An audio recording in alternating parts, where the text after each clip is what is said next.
Assalamualaikum warahmatullahi wabarakatuh. Waalaikumsalam warahmatullahi wabarakatuh. Perkenalkan, saya dari kelompok 4 dari kelas E ingin mempresentasikan biolistrik dalam keperawatan. Perkenalkan, nama saya Dian Putri Fanani. Yang kedua, Dolki Katum.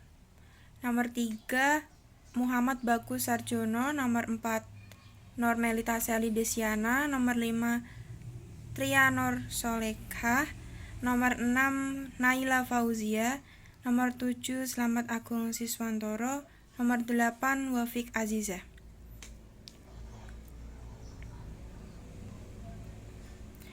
Waktu dan tempat saya persilakan untuk presentator Mas Agung.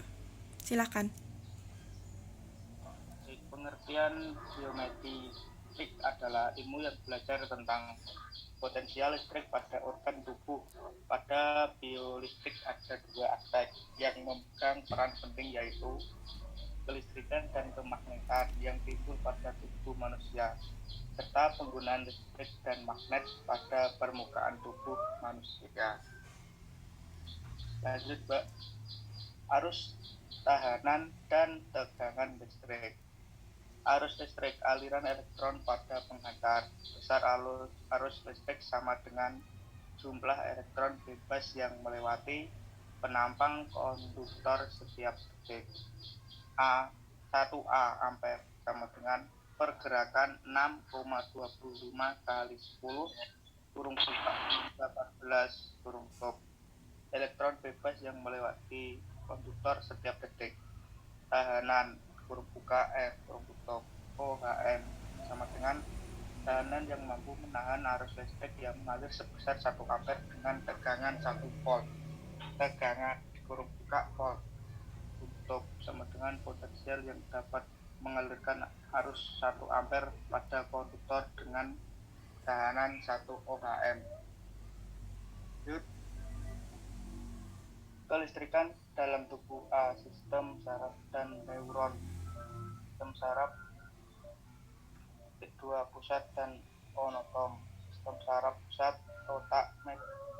otak medula spinalis dan saraf perifer merupakan serat-serat yang mengirim informasi sensorik ke otak atau medula spinalis, disebut saraf aferen, yang mengirim informasi dari otak atau medula ke otak dan kelenjar disebut saraf eferen.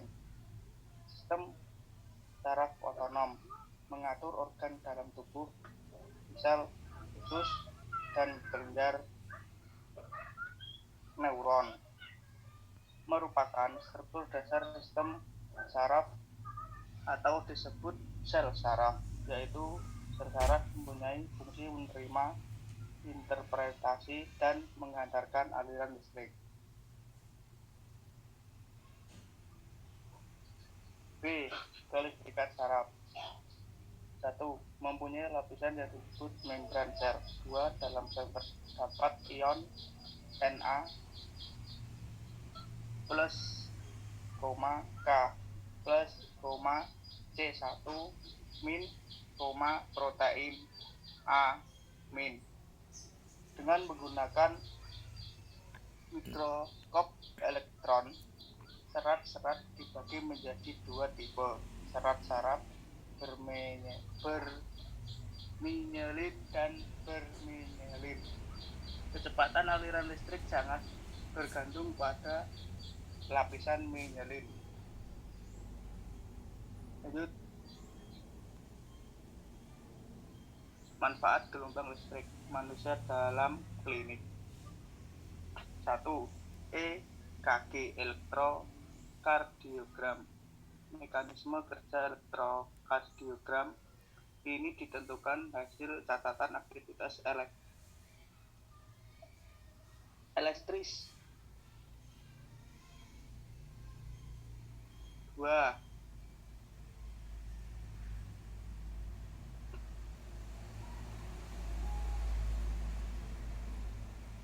Fungsi atau kegunaan elektrokardiogram merupakan standar untuk diagnosis aritmia jantung, membantu tingkatan terapi dan resiko untuk pasien yang dicurigai ada infark otot jantung akut, digunakan sebagai alat tapis penyakit jantung iskemik selama uji stres jantung.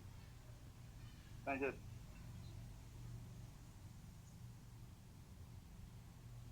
Dua, elektroensefalogram adalah rekaman aktivitas listrik otak yang digunakan untuk mendiagnosis kondisi neurologis seperti gangguan kejang.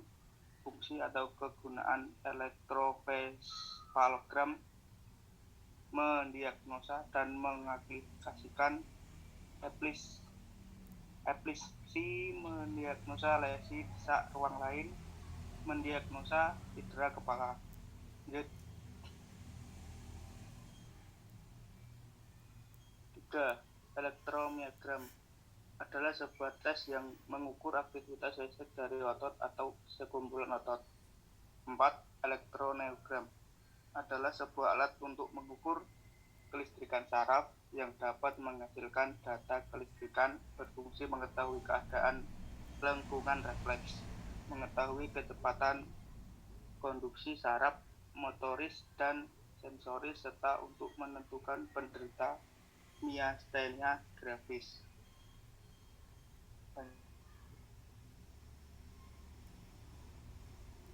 Lanjut.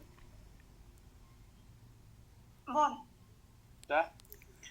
sudah. Adakah yang bertanya? Saya serahkan kepada Mbak Naila. Oke, menjawab. Sebentar. Mungkin kelompok lain ada yang mau bertanya. Sebentar.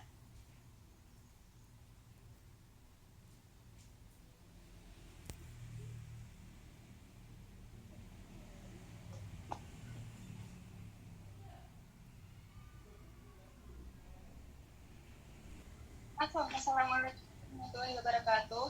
Perkenalkan, nama saya Indri Widiani Tias dari kelompok 3. Maaf, saya ingin bertanya, apa yang terjadi saat sel saraf tidak menghantarkan listrik? Terima kasih. Wassalamualaikum warahmatullahi wabarakatuh. Waalaikumsalam. Waalaikumsalam warahmatullahi wabarakatuh. Baik. Mungkin saya mau menjawab pertanyaan dari Mbak Indri. Bagaimana keadaan sel saraf saat tidak menghantarkan listrik? Muatan yang ada di luar dan di dalam sel saraf tidak dapat saling tarik-menarik dengan sendirinya karena ada pemisahan berupa membran sel saraf. Cukup? Mungkin? Terima kasih. Ya Kak, cukup. Terima kasih atas jawabannya. Terima kasih kembali.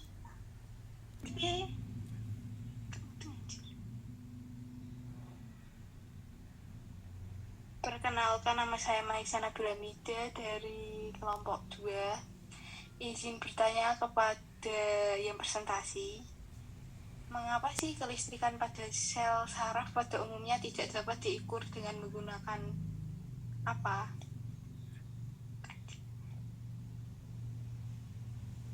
Izin menjawab pertanyaan dari Maiza Nabila.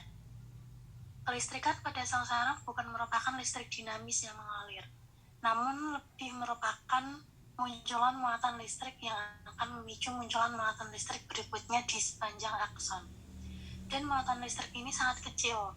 Karena bukan listrik dinamis, inilah maka tidak bisa diukur dengan apartemen biasa.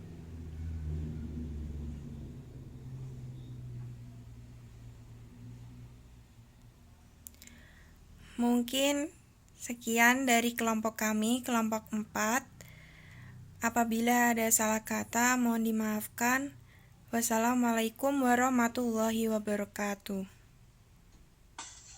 Warahmatullahi wabarakatuh.